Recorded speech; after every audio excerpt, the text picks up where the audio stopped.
So good morning everyone. You join me today at the ungodly hour of 5:30 a.m.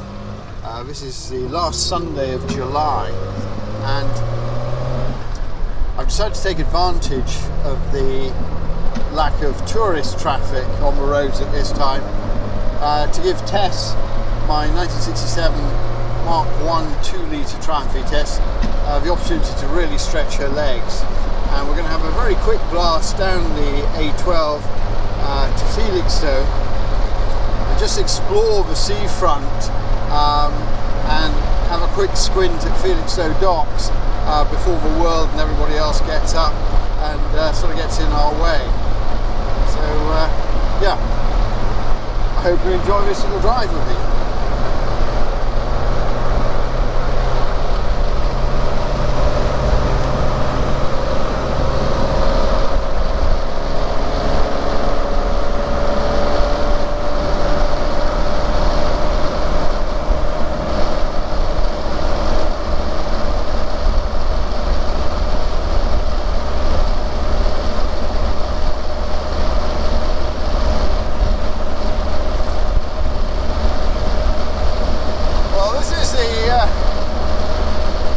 Kind of driving that I really like. We're at 70 miles an hour and the roads are empty. It's dry. I think it's going to be a beautiful day actually today. I have got my headlights on and it's just me and the car on this wonderfully empty road.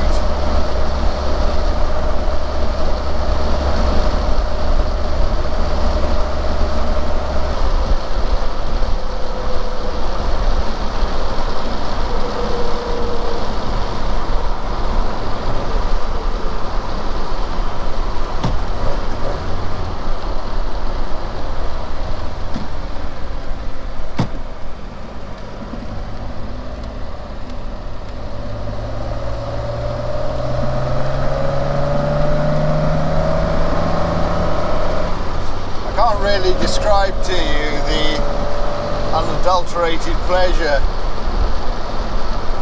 there is to be had from just owning the road for a little while. I gather that classic car owners in other parts of the world sometimes have to make these early morning excursions, one to avoid the sheer heat, and I think I read that some of the members of the Triumph 6 Sports Club in Australia, for example, find it easier to drive their cars early in the morning before the real heat gets into the day. Well, of course there are others living in cities who find that the only time they can actually enjoy their cars is before everybody else gets up, just to be able to get particularly some of the valuable cars in and out of the city safely without risk of being sort of pranged by other vehicles.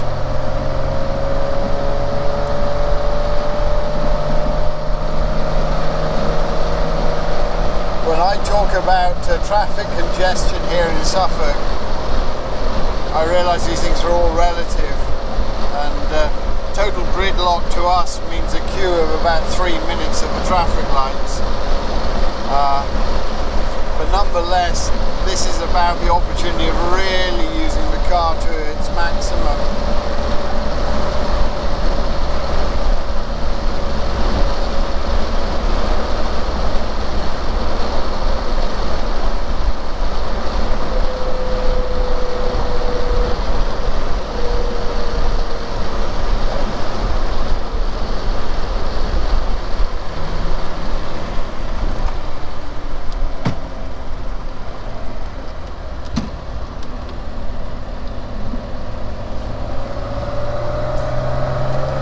Any other time of day I wouldn't have been able to take that line on the roundabout.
how busy the port is at the moment. In the UK, we've been going through a cost of living crisis with rising interest rates. We're obviously still adjusting to the economic changes as a result of Brexit, which is a subject I'll try to keep away from, for now at least. But one of the ways I've always been able to sort of measure economic performance is by the volume of articulated lorries on the A14 coming to and from Felixstowe. Now, we wouldn't expect very much traffic on a Sunday morning at this time, but generally speaking, since even before the pandemic, I've noticed a drop off in the number of lorries coming across from Europe, and that's something which is both welcome and disturbing at the same time. Previously, when I've been down to the docks, the berths have generally sort of always been full. There's been lots of activity, and with a bit of luck, when I get there, we'll find that things have improved, and that the port is sort of back to how I remembered before the pandemic. It'll be interesting to see.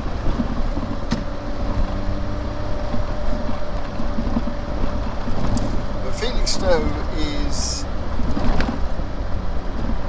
an interesting town, very popular, and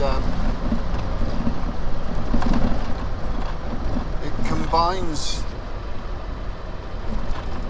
the sort of traditional town centre of, I suppose, a market town really, with what many people would consider to be a typical English seaside town, seaside front, with arcades and a little pier, and there seems to be a healthy symbiosis between people who live here all the time and tourists. There are one or two sort of holiday caravan parks here, and tourism is a key part of the town's economy, and yet, like a lot of seaside towns in England, one has the sense that its best days are over. This hotel here on our right has been closed for a while now, awaiting redevelopment. Highly unlikely it's going to ever go back as a hotel.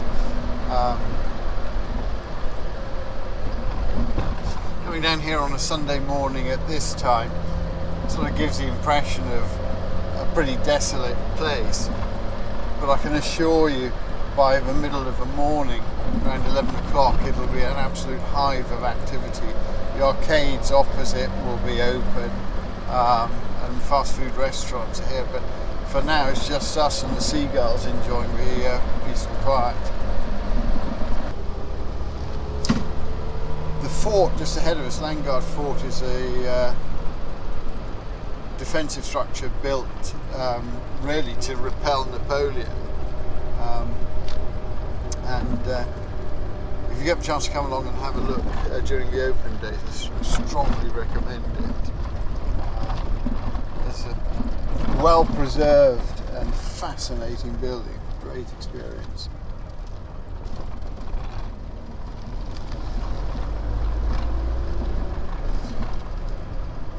And here we are.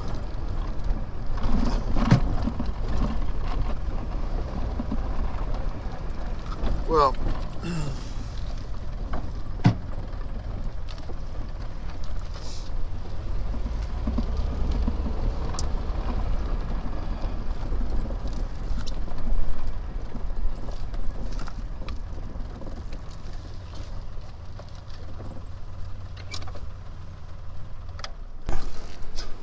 let's go out and have a quick look and see what we can see.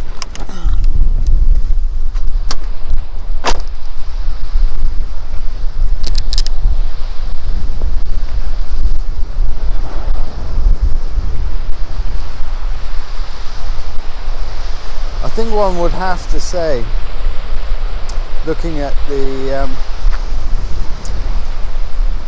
empty berths here and the port generally, that there has been a significant economic effect, whether it's caused by Brexit, the pandemic, or just the state of the world economy. I'm not sure, but I'll turn the camera around and see what you think. Yeah, you know, on previous visits when I've been here,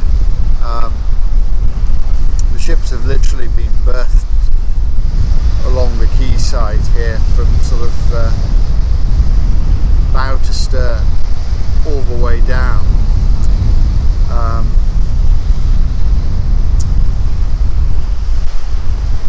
And they're certainly not like that today.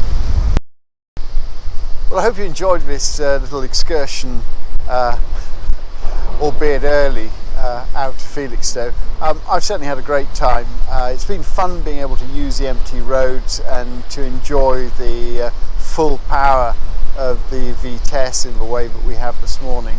I think all I can say is if you have an old car and you haven't tried this before, highly recommend it, and it's something I shall certainly do more often, I think, during this summer.